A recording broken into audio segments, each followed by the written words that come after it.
ያው ክብር እንዳለው ሁሉ ግን ፍቅር አንድን ሰው ለማግባባት ዋናው ፍቅር ነው። ሰላም ከሆንን ከተፈላለግን እግዚአብሔርን ይቅር ተባብለን ወደ ድሮ ህይወታችን የምንመለስ ይመስለኛል። እና እሞክራለሁ ቪዲዮ ኮል ደውልና እሷን ለማውራት ማትመጣ እንኳን ከሆነ እስክትመጣ ጠብቃታለሁ። ያ ቃሌ ነው። እውነት እስክትመጣ ድረስ እኔ ችግር የለውም እንዴ እንደ ሀይሚ የሚሆንልኝ ሰው የለም። እውነት ለመናገር እኮ ምንም ብንጣላ ምንም ያው እልህ ተገባብተን ነው ታውቃላችሁ።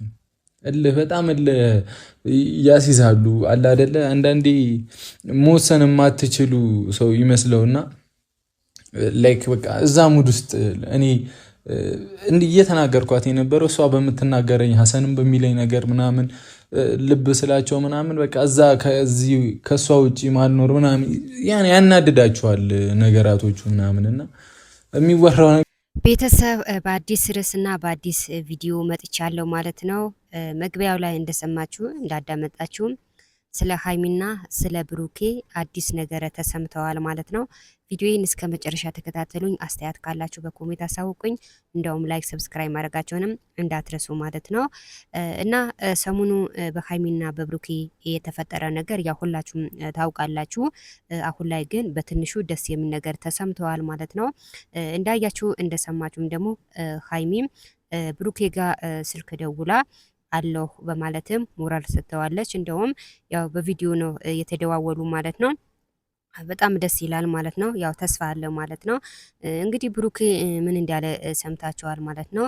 እኔ ከሀይሚ ውጭ ወደ ውጭ እንደውም ቶሎም ባትመጣም ቢሆን እጠብቃታለሁ። ካሁን በኋላ የማንንም ወሬ አልሰማም፣ ለማንንም ቦታ አልሰጥም በማለትም ያ ብሩኬ ተናግረዋል ማለት ነው። አዎ የሰው ወሬ መስማት አያስፈልግም።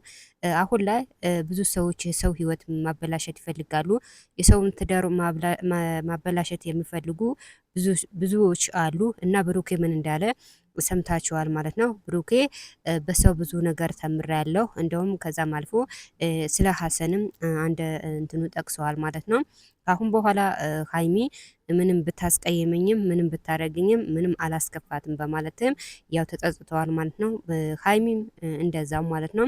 እንግዲህ ብሩኬ በጣም ነው የተከፋ ማለት ነው። ሀይሚ ናፍቃኛለች፣ መቼ ነው የምትመጣው በማለትም ያው ተናግረዋል። ያው ብዙዎቻችሁ ተስፋ ነበራችሁ ሀይሚና ብሩኬ አይለያዩም ያላችሁ ነበረ።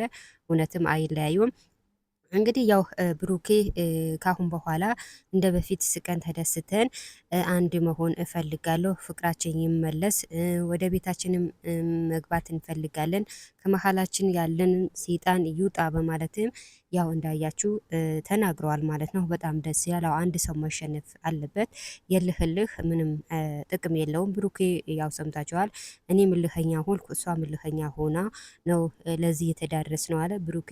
ትዕግስቱን ማብረድ አለበት ነው የምንለው እና ተስፋ አለን። ተስፋ እንዳትቆርጡ። ሀይሚና ብሩኬ ጉዞ ወደፊት ናቸው እንጂ ወደ ኋላ የለም።